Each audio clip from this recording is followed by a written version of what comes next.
How do you use coins to buy something? Coins are usually used to buy stuff that is of less value.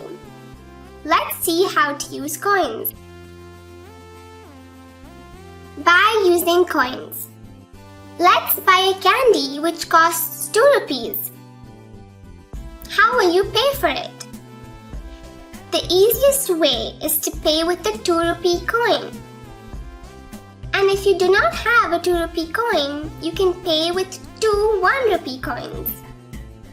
Nice going! Let's buy a lollipop which costs 4 rupees. How will you pay for it? Thank you for watching. Enroll now.